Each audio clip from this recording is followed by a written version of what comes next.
absolutely not. Do not look into this. Are you crazy? I got the message loud and clear. This Yeshua was not for us.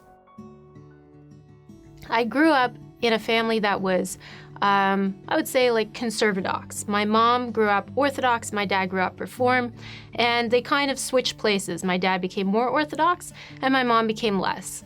We kept kosher, we did, place for milk, place for meat. It was always there, always present. We're Jewish. And I was very happy to be Jewish, and I never wanted to be anything else. I used to go to shul, and we'd sit there and we would pray along with everybody. And I'd keep up with the English because I didn't always understand the Hebrew. And a lot of the time I could feel God's presence there. I just felt like God is here. But then I would go and I would pray and I wouldn't hear back. I liked synagogue. I loved the liturgy. I loved the tradition. I liked even keeping Shabbat, which, isn't always popular. But I liked it. But there's a certain emptiness that was there. It's like, there wasn't power. We always talked about God theoretically, but not personally. And I was so hungry for that because that's what you see in the Tanakh. There came a point after my bat mitzvah where it was just so clear that I kept praying all the prayers and I wasn't hearing. And I started to ask God, why? Why is that? And that summer, a cousin of mine came to visit.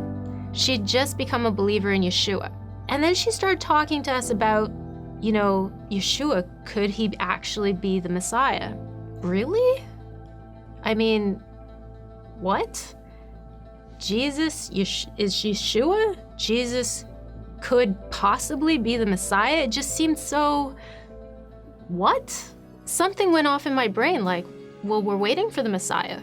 What if he is? How can I find out if he is? I went to church with her once, just because I was curious. And it was crazy. I was surrounded by people that were running around, that were worshiping God. They had their hands up, they were jumping. There were some people my age, there were some people older, and I thought they were all insane. And I was not at all interested in what was going on. But I felt something different. And then my dad found out where we had been. All hell broke loose.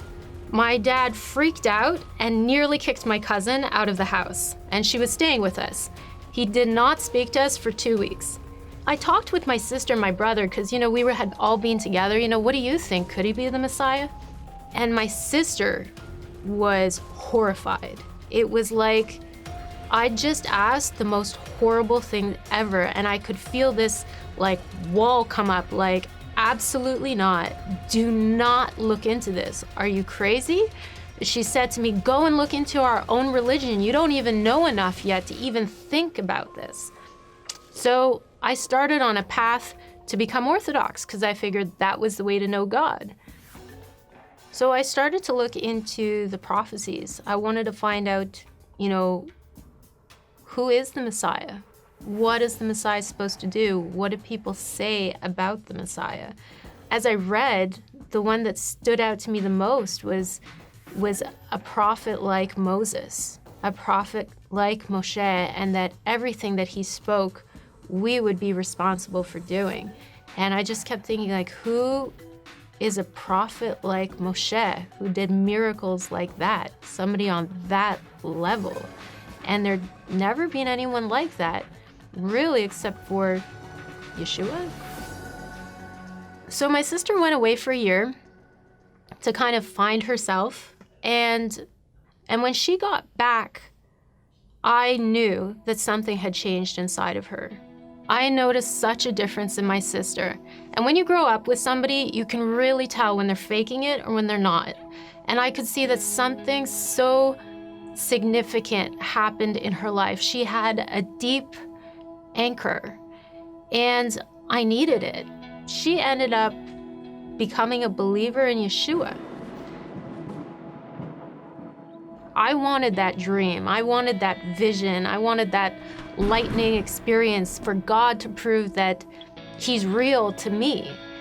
And finally, I heard a clear voice in my heart saying, you've heard enough, you've seen enough, it's time to just believe.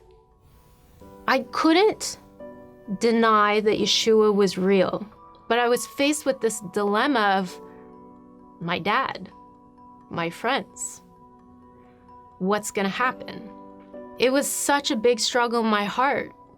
You know, do you go with the truth or do you go with what's comfortable?